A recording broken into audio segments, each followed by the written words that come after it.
विद्यार्थ्यांनो, आजचा आपला जो घटक आहे तो आहे क्षेत्रफळ। क्षेत्रफळामध्ये आपल्याला आयत आणि चौरसाचे क्षेत्रफळ कसे काढायचे ते बघायचं आहे। अगोदर आपण परिमिती बघितली। तुम्हाला माहिती आहे आयताची परिमिती याचं सूत्र काय आहे?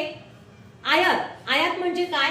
लांबी आणि रुंदी ज्याच्या समोरासमोरील बाजू काय असतात? सारख्या असतात। म्हणजे लांबी ही सारखी असते आणि रुंदी ही सारखी असते, म्हणजे रुंदी वेगळी आणि लांबी वेगळी येणार। बरोबर आहे की नाही? मग आयत म्हटल्यानंतर ही गोष्ट लक्षात ठेवायची। मग आयताची परिमिती हे जर सूत्र तुम्हाला विचारलं तर तुम्ही काय बघणार? 2 गुणिला लांबी अधिक 2 गुणिला रुंदी, हे परिमितीचं सूत्र झालं। आणि मग क्षेत्रफळाचं सूत्र काय येईल? आयताचं क्षेत्रफळ काय? लांबी गुणिला रुंदी। जर तुम्हाला चौरसाची परिमिती विचारलं, प्रश्न आला की खालील ऑप्शन पैकी चौरसाच्या परिमितीचं सूत्र काय आहे? मग चौरसाच्या परिमितीचं सूत्र काय आहे? चौरसाची परिमिती बाजूचा वर्ग, नाही हे क्षेत्रफळ झालं। परिमिती सांगा। चौरसाच्या परिमितीचं सूत्र काय आहे? 4 गुणिला बाजूची लांबी, 4 गुणिला बाजूची लांबी हे झालं परिमितीचं सूत्र। आणि चौरसाच्या क्षेत्रफळाचं सूत्र काय आहे? बाजूची लांबी गुणिला बाजूची लांबी म्हणजेच बाजूचा वर्ग, जी बाजू दिली आहे त्या बाजूचा वर्ग। ह्या गोष्टी जर तुम्ही लक्षात ठेवल्या तर कशाही प्रकारचं उदाहरण येऊ द्या ते तुम्हाला सोडवता येईल। फक्त आपल्याला परिमिती आणि क्षेत्रफळाचं सूत्र लक्षात ठेवायचं। तर आता आपण क्षेत्रफळ बघूया।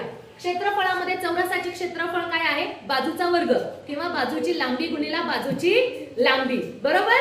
आणि आयताचं क्षेत्रफळ काय आहे? लांबी गुणिला रुंदी, बरोबर आहे। हे झालं आयताचं क्षेत्रफळ। आता हे तुम्हाला उदाहरणामध्ये कसं विचारलं जाईल बघा। एका चौरसाची तुम्हाला 12 बाजू दिलेली आहे। काय आहे? 12 सेंटीमीटर ही बाजू दिलेली आहे। चौरसाच्या क्षेत्रफळाची 12 बाजू दिलेली आहे। मग बाजू म्हटल्यानंतर काय येणार? समजा हा चौरस आहे, चौरसाची एक बाजू किती आहे? 12। मग आपल्याला क्षेत्रफळ सूत्रपाठ पाहिजे। काय सूत्र आहे? बाजूचा वर्ग किंवा लांबी गुणिला लांबी, बाजूची लांबी गुणिला बाजूची लांबी। मग तुम्ही काय करणार? बाजूची लांबी गुणिला बाजूची लांबी किंवा 12चा वर्ग किती येणार रे? 144 12चा वर्ग। फक्त सूत्रात बसवायचं, बाजूचा वर्ग किंवा बाजूची लांबी गुणिला बाजूची लांबी। आणखी उदाहरण बघा। या आकृतीचं तुम्हाला क्षेत्रफळ काढायचं आहे, पण त्यांनी काय काय दिलेलं हे पहिले बघायचंय। त्यांनी कोणती माहिती दिली आपल्याला? त्यांनी काय केलेलं आहे? हा जो चौकोन आहे, एक चौरस आहे किंवा चौकोन आहे, याची आपल्याला लांबी दिलेली आहे आणि रुंदी पण दिलेली आहे। लांबी आहे 1 सेंटीमीटर आणि रुंदी पण आहे 1 सेंटीमीटर। म्हणजे या चौरसाचं माप किती आहे? 1 सेंटीमीटर। चौरसाचं माप किती आहे? 1 चौरस सेंटीमीटर आहे, बरोबर। मग आता तुम्हाला काय करायचंय? 1 चौरस सेंटीमीटर एका चौकोनाचं माप दिलंय। मग उरलेल्या चौकोनाचं माप किती आहे? मग 2 चौकोनाचे माप किती होईल? 2 चौरस सेंटीमीटर। 3 चौकोनाचं माप 3 चौरस सेंटीमीटर। मग असे किती चौकोन आहेत रे? 10। मग किती माप होईल रे त्यांचं? 10। किती? 10। हे झालं त्याचं क्षेत्रफळ, या आकृतीचं क्षेत्रफळ। जसं या वर्गाचं तुम्हाला क्षेत्रफळ काढायचं असेल तर तुम्ही काय करणार? तुम्हाला एका फरशीचं माप बघावं लागेल। एका फरशीचं माप किती आहे? 2 सेंटीमीटर। किती आहे? 2 सेंटीमीटर। मग एक फरशी 2 सेंटीमीटरची आहे, तर अशा एकूण किती फरशा आहेत? तुम्हाला ते अगोदर काढावं लागेल। जेवढ्या फरशा आहेत तेवढ्या फरशा गुणिला किती करावं लागेल? 2। समजा 50 फरशा आहेत, मग तुम्ही काय करणार? 50 गुणिला 2 करणार, त्यात किती होणार? ते 100। किती होणार? 100। मग हेच तुम्हाला काढायचंय की एकाचं माप दिलेलं असेल, समजा एका चौकोनाचं माप दिलेलं आहे 3। एका चौकोनाचं माप किती दिलेलं आहे? 3। मग एकूण किती चौकोन आहेत? 10। मग 10 गुणिला काय करणार तुम्ही? 3। अशा प्रकारे 30।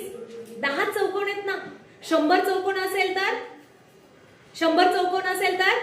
300। 100 चौकोन असेल तर 300। आता खालचं उदाहरण बघा। एका आयताची लांबी व रुंदी अनुक्रमे 14 सेंटीमीटर व 6 सेंटीमीटर आहे. तर त्या आयताची आता पहिले आपण ही ओळ सोडून घेऊ. काय दिलेलं आहे त्यांनी? आयत. आयताच्या समोरील बाजू काय असतात? समान असतात. 14 सेंटीमीटर लांबी घेऊ आपण आणि 6 सेंटीमीटर रुंदी घेऊ. बरोबर आहे. मग आयताचं क्षेत्रफळ काय आहे? सूत्र काय आहे आयताच्या क्षेत्रफळाचं? यस, लांबी गुणिला रुंदी. बरोबर. आता पुढे बघा. तर त्या आयताची परिमिती एवढी. आयताची परिमिती आपल्याला ह्याच्यामध्ये आयताचं क्षेत्रफळ नाही घ्यायचं, तर आपल्याला याच्यामध्ये काय करायचं आहे?